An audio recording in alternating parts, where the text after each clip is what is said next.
రంగారెడ్డి జిల్లా కందుకూరు ప్రాంతం అభివృద్ధి కావాలంటే రోడ్ల నిర్మాణం కావాల్సిన అవసరం ఉందని రోడ్లు భవనాల శాఖ మంత్రి కోమటిరెడ్డి వెంకటరెడ్డి అన్నారు.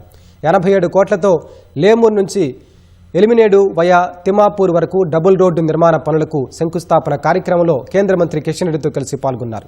గ్రామాల్లో వాహనాల రద్దీకి అనుగుణంగా ప్రతిపాదనలు పంపగానే వెంటనే అనుమతి ఇచ్చిన కిషన్ రెడ్డికి ధన్యవాదాలు తెలిపారు. ల్యాండ్ ఎక్విజిషన్ పూర్తి కాగానే కిషన్ రెడ్డితో పాటు సీఎం రేవంత్ రెడ్డి చేతుల మీదుగా ఆర్ఆర్ఆర్ను రంగారెడ్డి నుంచి భువనగిరి చౌటుప్పల్ వరకు ప్రారంభిస్తామని కోమటిరెడ్డి వెంకటరెడ్డి తెలిపారు.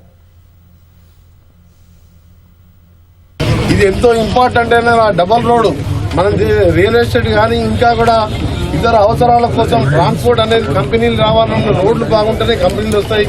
దానికోసం మా కృషితో పాటు నేను ప్రపోజల్ పంపగానే అన్నగారు కూడా ఫాలో అప్ చేసి శంకుస్థాపనకు రావడం చాలా సంతోషకరమని తెలియజేసుకుంటూ ఈ ల్యాండ్ ఎక్విజిషన్ పూర్తయిన తర్వాత కిషన్ రెడ్డి అన్నగారు అలాగే గౌరవ ముఖ్యమంత్రి గారు నేను పరిశీలి చేపించి ట్రిపుల్ సంగారెడ్డికి వెళ్లి భువనగిరి నుంచి చౌటుపల తంగడపల్లి వరకు టెండర్ కార్యక్రమం నుంచి వచ్చే నెల 6వ తారీఖు టెండర్లు కూడా తీసుకున్నాం.